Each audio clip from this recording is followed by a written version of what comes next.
Hello tarot friends, this is Ultraviolet Morgan and I'm going to do first impression walkthrough of the Gregory Scott Tarot. A tarot of positive clarity.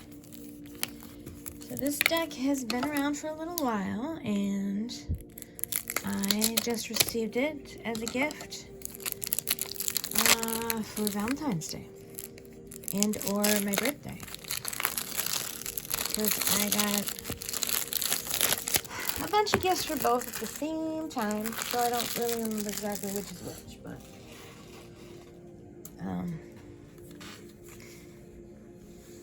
yeah, so Gregory Scott Tarot was a gift from Tarot Oracle.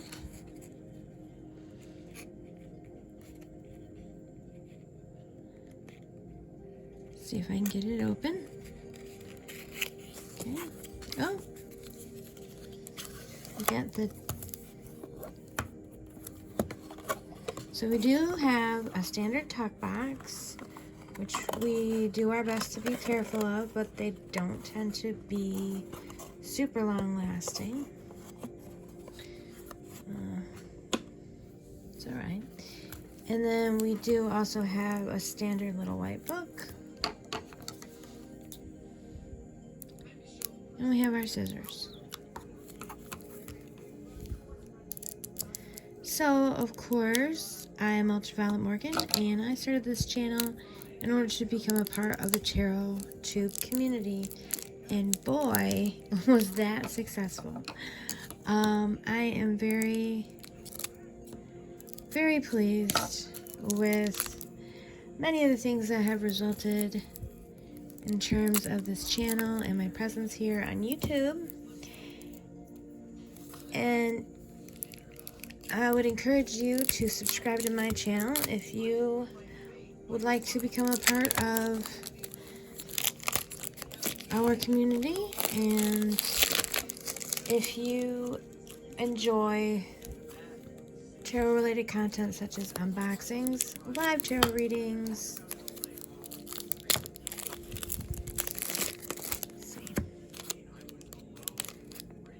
tarot lessons, and other fun tarot topics and tarot chats. And also I am also a huge fan of the TV show Supernatural and of General Hospital, so I do occasionally talk about those things as well, and other spiritual topics. So go ahead and subscribe if any of that interests you, and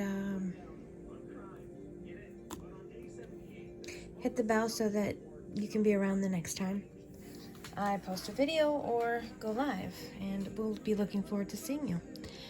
Alright, so this is a Gregory Scott Tarot, a Tarot of Positive Clarity. This is the one, pretty much whenever I would see these cards, some of them I would recognize and others I wouldn't. So a lot of times I would be like, what is that deck? So it always did seem to pop out at me whenever I would see it, like for example on Tarot Oracle's live stream. We call him T.O., but for those who don't know, Tarot Oracle does live stream most days of the week around 7:30 Eastern, 6:30 Central. Yeah, look him up. He'll probably comment down below, so he'll be easy to find. Anyway, we have this sort of just a little art card, and let me see if are these the backs. Okay, these are the backs for all of the cards in this deck, and we have runes that go around and repeat. So there's F, well, it looks like an F, I don't know, this one, this one, this one, and then we've got the F shaped one again, the X, and goes all around. So it is reversible. And we've got the GS for Gregory Scott, and we've got the stars. I do like the colors. I like the texture. I would say they're not extremely thick. They're not super thin. They have a good bend to them. So for those who are looking out for those kind of details. All right, let's just take a look. We've got the Fool. Okay, and we have the Fool is dressed in a Jester's outfit. He's got his pack on his side as well as his bag over his shoulder. His little dog companion is looking a little different than normal. He's not jumping up and, I don't know, he just looks like a different breed. Possibly a different animal, but I do think he's a dog. We do have our Rose and our Lily. We do still have our Feather. We have our blue sky. We have our cliff. And the mountains in the background. The clouds are really pretty. Pink and green. I feel like... So this deck is very... is really quite colorful. It does say positive clarity. So you do see a lot of bright colors that kind of do both. They give you the sense of positivity and clarity in the imagery. So that is the Fool card. And for the Magician, this Magician is, in my opinion, could be either a male or a female. I like that they're levitating. Since I'm a woman, I'm gonna say it's a she, just because I'm gonna project myself onto it. So she's levitating, and she's got her flowers. She's got the cup. She's got the pentacle, the sword, and what is it? We need the wand. Oh, this is the wand. Okay. And then we also have these little angels. We have this beautiful field of flowers below, and she's pointing up. She's not really pointing down. She's kind of cradling the pentacle. I think this is really nice. This is in terms of Magician cards, this one is different from others, in my opinion, because it's showing a more sort of serene Magician, rather than generally the Magician is more of an active principle, and we see kind of power and energy. And so, well, this Magician is manifesting more internally. So I think that's valid, although it is more of a High Priestess kind of energy. But then the High Priestess, we do see her seated, but she does... Okay, so she not represents... With this particular bowl in the way of her body, the way her... what's the word I want? Okay. She resembles, that's the word I want, the Oracle at Delphi. You see the smoke rising up out of the bowl too. So there are some famous art pictures of the Oracle at Delphi, and there's definitely a resemblance here. We see the curtain. I love this curtain. This curtain to me feels... It's hard... It feels more like a curtain than a lot of times what we see. I don't know. But it just gives me more of a, like, yeah, that's a curtain. It's a veil. And you can see through it. You can see that there's water and mountains and clouds. So you have a little hint of what's behind. But she is a gatekeeper. She is standing between the two pillars, and she alone will decide whether or not you gain entrance. And what's on the other side of the veil is something that is a direct experience. It's not something that's well expressed in words or linear thinking or right brain thinking. It's very experiential. I do see her in this deck being a little more... I feel like she's more active and I don't know what I want to say. Part of me wants to say strong, and that's not exactly the right word, but more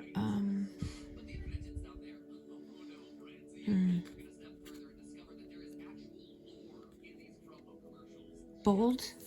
I can't. And she's active. She's not as passive, I guess, as normal. But I kind of like it. I like that. I like it. So what can I say? And of course we have the pillars, Boaz, and I'm not sure how you say the J one, but and I like how we have sort of this spiral wrapping around both of them. Right, we're 10 minutes in and I've gotten to card 3. The Empress is beautiful. Her dress is very flowing. It's this yellow kind of reminds me of Sleeping Beauty, but you see that she's stepping forward rather than reclining. A lot of times, usually you see the Empress sort of reclining, so this again is more active. So it's kind of interesting because I'm seeing the feminine cards more active, which I actually kind of like. Just it's an interesting difference. And then there are all these people behind, but she's got all of their attention. But this is interesting because normally you don't see other characters on the Empress card. So we have the Emperor, and he's dressed in red for the active principle. He's got red hair as well. You know, you see all the representations of Mars and Aries right there on his sleeves. He's got the plans back here. One would assume that the Emperor is planning either, to build, to expand. And one way that happens, of course, is through war, which is what Mars is, the god of war. So we think of war in terms of death and destruction, but it also is a tool for expansion, which I'm not saying that I agree with that morally or whatever, but it is historically another side to what war is and represents. So here we have the Hierophant, which is really interesting because we have this sort of child pope, very young, very interesting. And then we have the handshaking. So I don't know, just for me, it gives me a feeling of acceptance and even of almost like an interfaith, although not. So we are representing Catholicism, but I don't know, I just feel like this is an acceptance of other beliefs in some ways. And then we have the 2 worshipers, and he is doing the benediction sign, holding onto his traditional tools, and we've got a cross right here. For me, the Hierophant is the interpreter. So the High Priestess is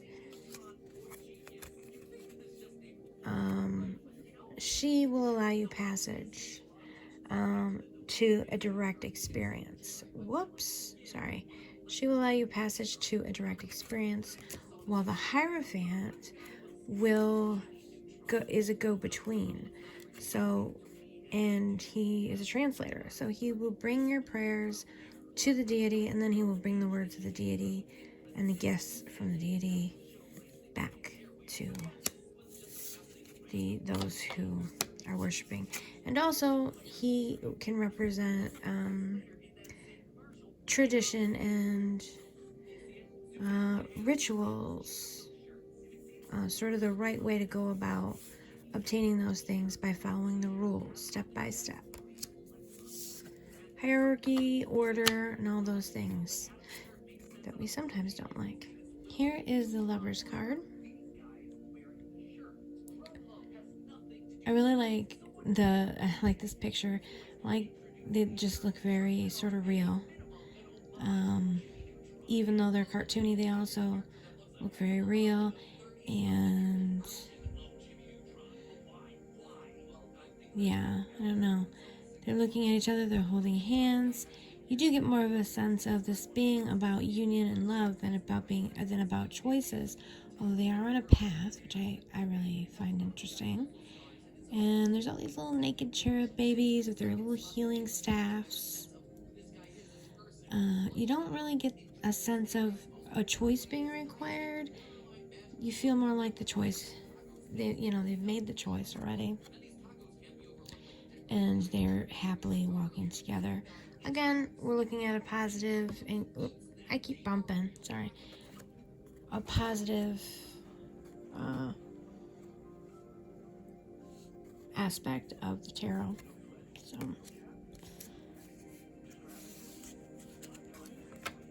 you can also look at this Lover's card in terms of the alchemy, I think, of the great marriage, the joining the yin and the yang, the male and the female principles, you know, for procreation and so on and so forth, and the creation of all the things.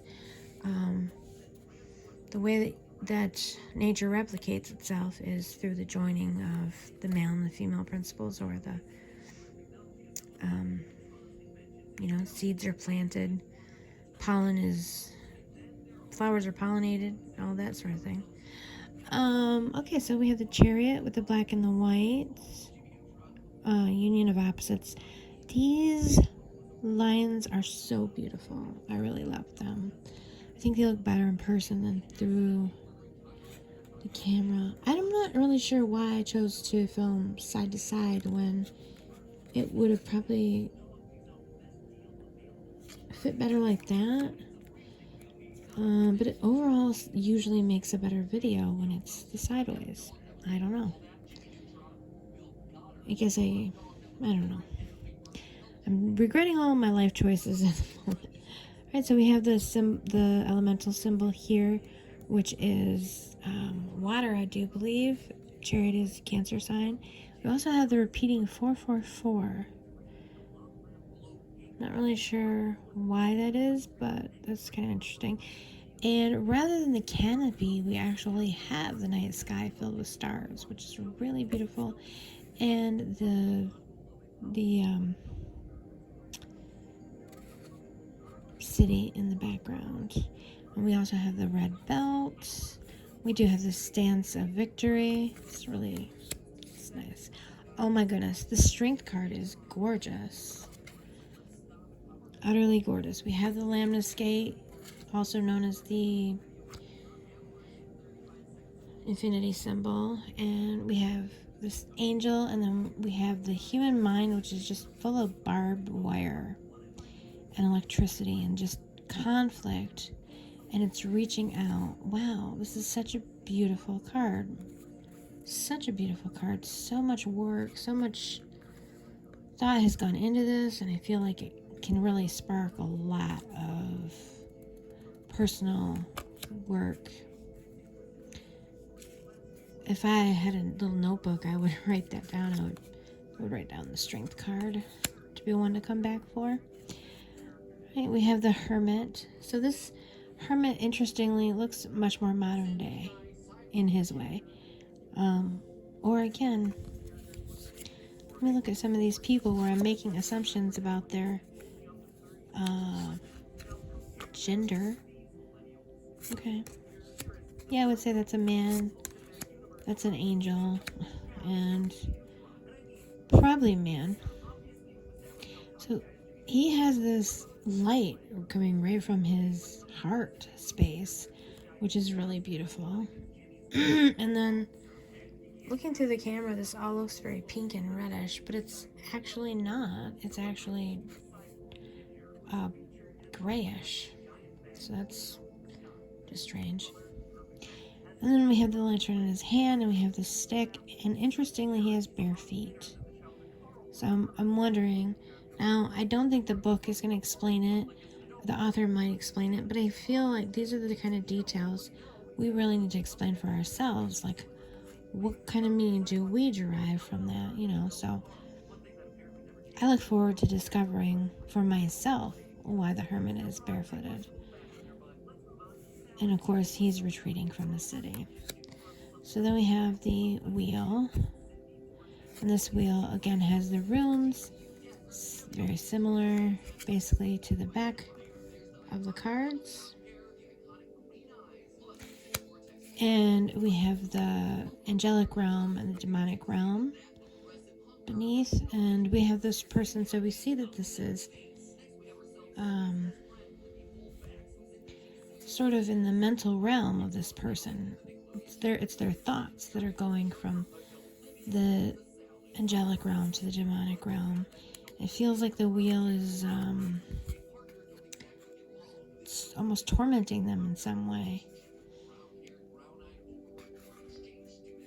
One of the things the wheel card makes me think of is on Grey's Anatomy when the mother, Meredith's mother, which was the famous Alice Grey, she says the Ferris wheel never stops. It just goes on and on. And of course, she was really tormented by her own ambition and desire for greatness, and sort of just things just kept coming. Life just would. It's like it overwhelmed her, although outwardly she was a great success, but inwardly she had a lot of struggles, and she had some suicide attempts. She had a bad marriage. She had an affair. Lots of things were going on, and the wheel just never stopped, which is true. The wheel doesn't stop. And for some of us, it can be really overwhelming. There's times where we would really like the wheel to stop, or where we just kind of, feel like we're hanging on for dear life. The Justice card. This is really interesting because I've never seen a Justice card like this.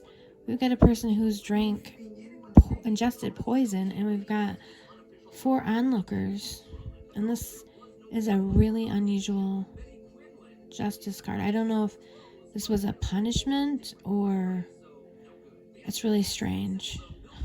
Really, really strange. Although we do have the 3 of the onlookers seem to be, or at least 2 of them. Well, this guy is definitely looking. This guy is sort of looking off. Please turn that down a little bit. I don't know. This is a really, really interesting, really different Justice card. So one that's going to take a little thought. With the Hanged Man. Okay. So this is pretty much to be expected. We've got the glowing from the head, but then we've also got these angels who are tending to this person. And then there's this sort of like a little teddy bear kind of shape down here. I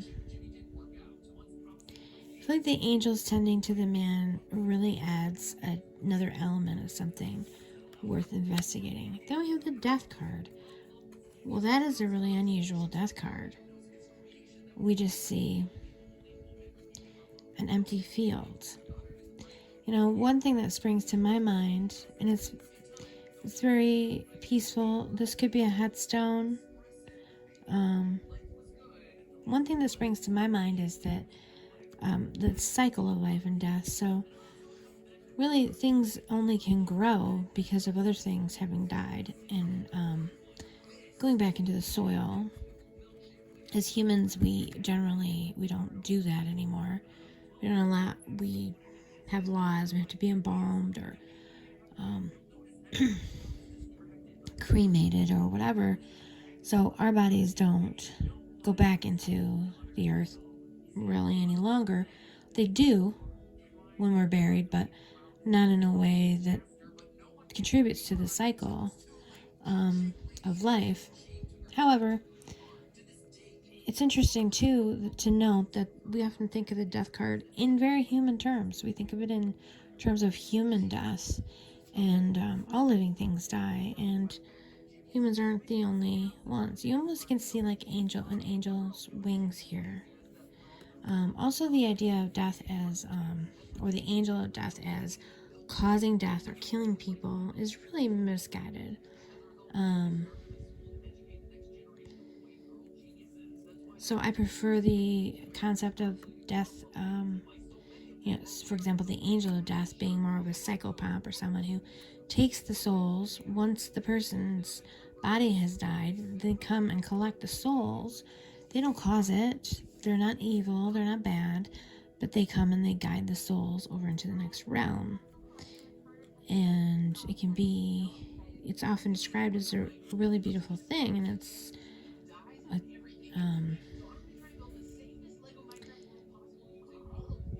But then oftentimes it's also seen with only fear, and as if the angel of death is quote unquote bad or sinister. And I just don't think that they are. The Temperance card. This is okay. I was gonna say there's no water.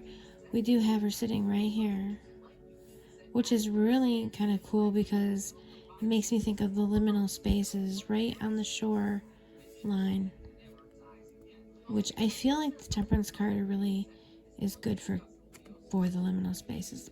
And then we've got these three women who all look like her, and so it just occurs to me that they're not really there, that she's just thinking about maybe her three options in life. She could go after motherhood, or she could go after riches, or she could go after a spiritual sort of life, I suppose. Ooh, the devil. With the devil literally underneath the bell jar, which describes this sort of helpless feeling. Also, there's no oxygen under the bell jar, for anyone who's curious about that. So this person is being suffocated by their addictions. We've got scotch, whiskey, and I can't read the other ones, but so this is, in a way, it's very limited because this devil is definitely talking about addiction and not open to a whole lot of other interpretation. You could see depression, you could see entrapment, but it is very specific. Tower, oh, that is really, wow. It's an architecturally interesting building. And then we see this sort of like Rapunzel-y kind of princess-ish sort of woman falling out of the tower. A lot of times I think we see a man and a woman, so this time we only have a woman falling. We have the lightning strike and the explosion at the top. This is very interesting with all the smoke. And we don't see the ground, so we really don't see like where she lands or anything like that. Now, in my belief system, the tower isn't on the physical plane. The tower is literally in the afterlife, and it's where the devil keeps you trapped. And so the explosion of the tower, while uncomfortable, is a release from that imprisonment. So this image gives me that feeling, actually, of not being in the physical realm, and so I like that about it. Here's the star, and never in my life can I object to a mermaid. I love this. I love this. This is a little strange with the bikini, but it's a mermaid. What are you gonna do? Mermaids don't really have clothes. Our little shell bikinis are just for our human sensibilities of limiting nudity, I suppose. So with the star, she's in the water and she's drinking this potion, which I don't think I've ever seen. I needed a little bit of coffee and a little something to drink. Okay.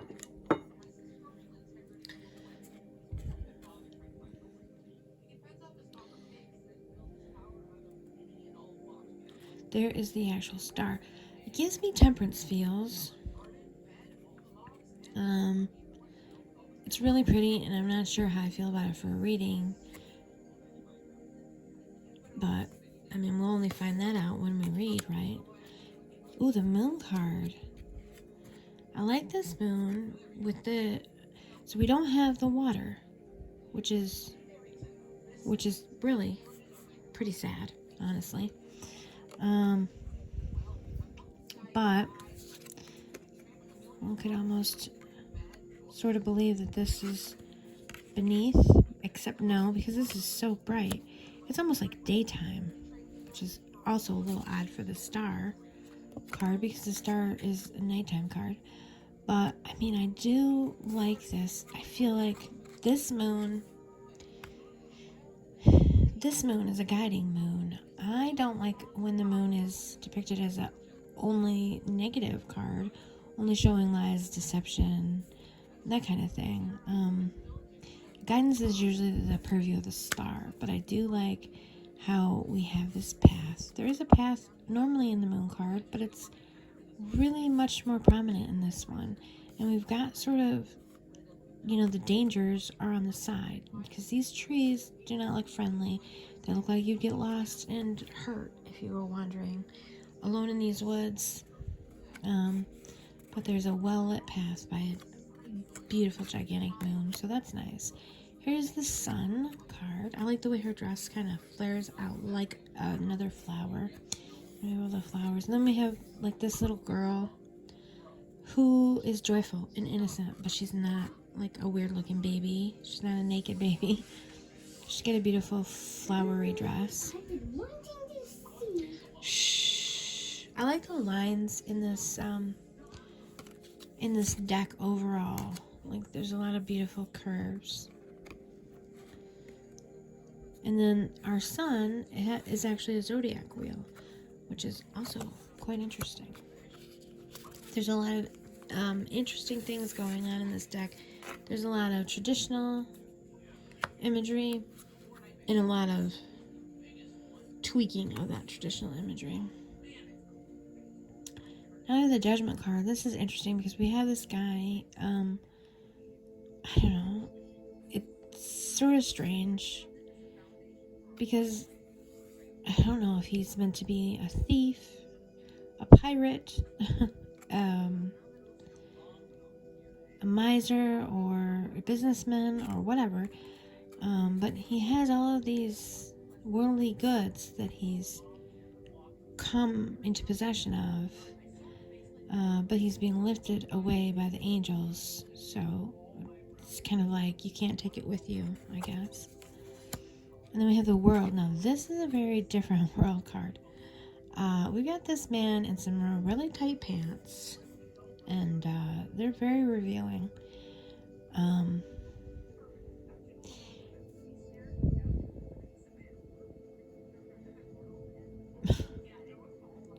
Okay. Anyway, and then we have the same. We've got our tools, same as with the Magician. So a lot of times you'll see the World calling back to the Fool, sometimes back to the Magician. I think if you look, perhaps you will see that it is the same person, having grown. So no longer is this possibly a man or a woman, but it obviously is a boy who has grown to a man. So that's interesting. I like it kind of when you look through a deck and you see sort of callbacks, and you see, oh, okay, there was a little story that happened there, and it makes you wonder what else. Maybe I missed some things, some other interesting sort of Easter eggs. Now we move on to the Ace of Cups. This is a most beautiful Ace of Cups, and I love it. I do not personally. The suits do belong in a specific order, and cups are not the first. There is a hierarchy of the elements, but that's just the way it comes in the book. But this ace is really stunning. I love it.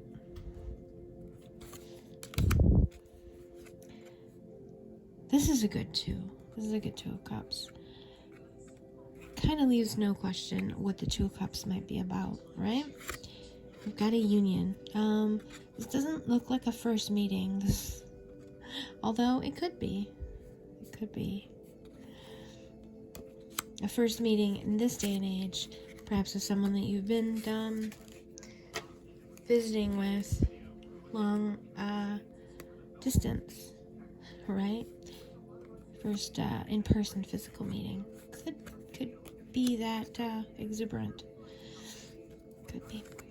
So 3 of Cups. Okay, now this is interesting because we have 3 men and normally it's 3 women. So there's been a couple of things. I don't know a lot about Gregory Scott, but I'm curious now.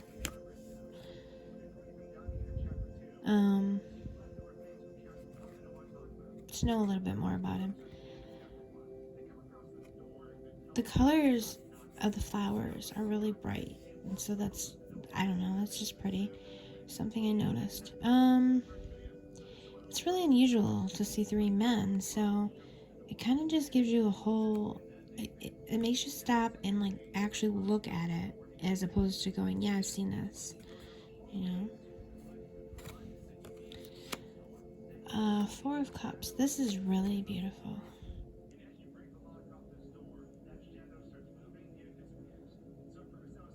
Just about all I can say about this is just a stunningly beautiful card. Okay, now, oh, wow. Very interesting. Instead of looking away, we have the face covered. And so this is kind of like a widow type of thing, or someone maybe who'd been left at the altar, but gives me widow vibes, honestly. Very strong card. So then we have the 6 of Cups.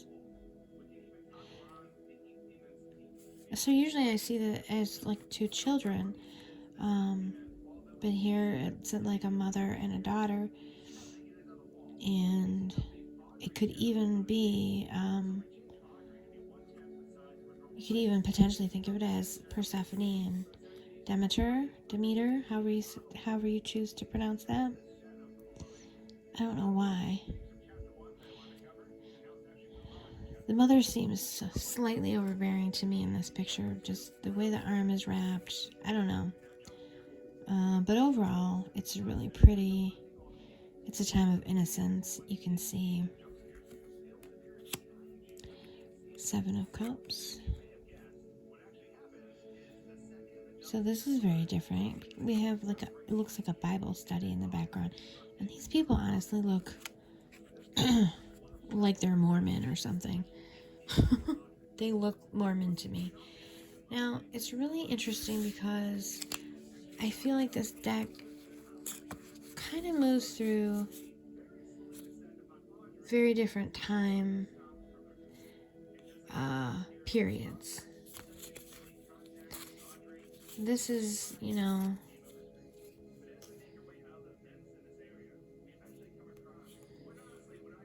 quite some time ago. Makes me think I've got the pre-Raphaelite tarot to do, and for some reason that's what it made me think. Pre-Raphaelite. And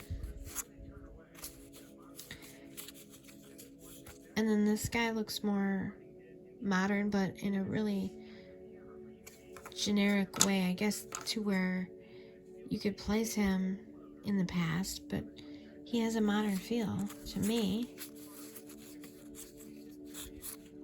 And here we have this sort of fairy tale princess, And even these guys seem like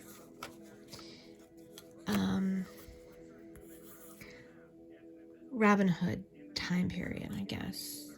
A little bit modern looking with the facial hair, but with the dress, I don't know, they could be LARPers or something, And here we've got the boots, and then all of a sudden, this one seems just really super modern. So the 7 is, wow. Usually a genie who's offering choices or something like that. So this does actually give you sort of a lot to think about. I would have a hard time reading with this card without doing a little bit of work with it first. Then we have the 8 of Cups. Wow, I don't like that. She seems to be walking away from a love situation, and it's the teddy bear that this is not really how I read the 8 of Cups. But, you know, she appears to be walking away from things that traditionally would appear to be good, but for some reason she's not okay with them, so she's leaving. I don't, on a personal level, I don't like this, but also, this is too specific of a reading of the Eight of Cups. It's now I read the Eight of Cups, and the other thing is I like the mountains, and I like that the person, their back is normally turned to you, turned away from, their back is towards you, so they're walking away from you, the reader. So this is a lot of things about this card that are not my favorite. Okay, so the Nine of Cups is interesting. So we have a pregnant woman, which is a great choice because, of course, 9 months. And this is almost like a 10 of Pentacles kind of feeling, honestly. But so she's come to, you know, completion and contentment and happiness, although most people in their 9th month are not content or happy. We have the celebration. It's interesting. I mean,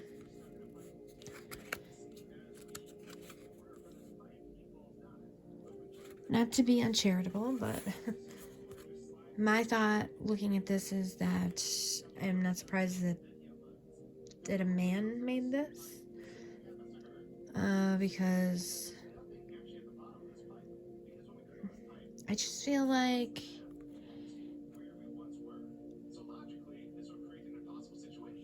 if we're using the 9 months and assuming this person is 9 months, you're not really feeling that 9 of Cupsy. Like, I get the symbolism of it. I see how the 9 of Cups could go with the 9 months. It's yeah, I see how the symbolism could seem like it makes sense, but at an emotional, intuitive level, it just doesn't feel like most women would associate a 9 of Cups feeling with the 9th month of pregnancy. Maybe the 10th, maybe, you know, after the baby's born, you might have a very 9 of Cups feeling. But anyway, so we have the 10, which is nice. We've got the, you know, the husband and wife. Sort of really strange on the dressing. And the boy's legs appear to be uncovered as well. I can't really tell. He almost looks like he's wearing jeggings or something. But, okay, so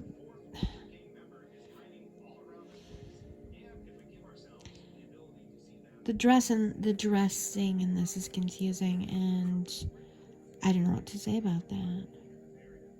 We've got the rainbow, and then these two, the water from the fountain.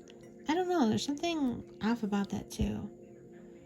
Overall, I like the deck, but this is one of those cards that is just very strange. The Page of Cups that is very handsome. It's very. He gives you that.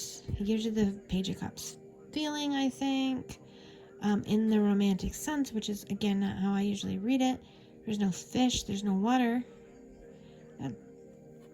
But I like his energy as far as Page of Cups. Okay, not exactly how I read it. Oh, okay, now we have the Knight of Cups, and he has runes drawn all over him. Again, why is there no water? This is such an earthy, pentacle-y type of card. And he has a cup, and he is meditating, which to me, yeah, these are switched in a way. Like, I feel more like the Knight of Cups is the romance. You know, he's bringing you the romance. The Page of Cups is sort of getting in touch with his inner, you know, voice. I don't know. That's strange. Queen of Cups. This is great. Again, I love mermaids. And there's water finally. And there's these shells. This is really interesting. So this Queen of Cups gives me vibes of like healing energy of love and water. I like that. King of Cups, again, no. Well, okay, we have these fountains. He's very handsome. He's very, when I said very, I sat up really straight. So, we have the, the word escapes me, but I'm not sure how I feel about this. So I'll have to study it some more. Now onto the Pentacles, which normally in the way that I conceive of the cards would be the final suit, and usually is seen as the final suit. Again, it's just the way that it's arranged in the box, so it really doesn't matter. This makes me think of a leprechaun, Ireland. I don't know why, it just does. I mean, obviously the green, but it's really pretty. It's just hard for me to, like, my brain doesn't even want to be on the wands yet. I'm just gonna try, okay? We have like, so this feels like an Ace of Pentacles in terms of this new beginning where you're about to be presented the crown. So the old king is dead, long live the king. This new opportunity for wealth, leadership, prosperity, for all these material things has arrived. So it makes sense in those terms for sure. Two of Pentacles. This is interesting. This made me think of brothers and sisters. Forgot his name. The younger brother who was in the military. So this looked military-ish at first, but I say that it's not. Justin Walker. Made me think of Justin Walker. This is a strange outfit. So we have waves. It's pentacles. Maybe he's trying to do something that I'm not getting yet. You have to work with the deck. And figure things out. But we've got pillars again, which you don't normally see. And then we also have the lemniscate on the floor, which is really interesting. I like that it's exists in the material world, especially good for the pentacles, right? And so he is not balancing, what's the word? Juggling the pentacles, which are really flat, like plates, sort of. Not sure how I feel about that. I don't quite understand why. I mean, okay, so Two of Pentacles, we often see the waves in the background. So I guess that's just a different way of working it into the imagery, but I don't know. It just hits me as a little strange. Maybe it'll grow on me. This is interesting. This Three of Pentacles. This has a pentacle feel for sure. To me, this is more of a seven? Is it 7? But I know that a lot of people have sort of, with their 3 and their 8, kind of different way, like the way that they're interpreted sometimes get swapped according to some people. So this is more the work. I feel like the 3 is more for me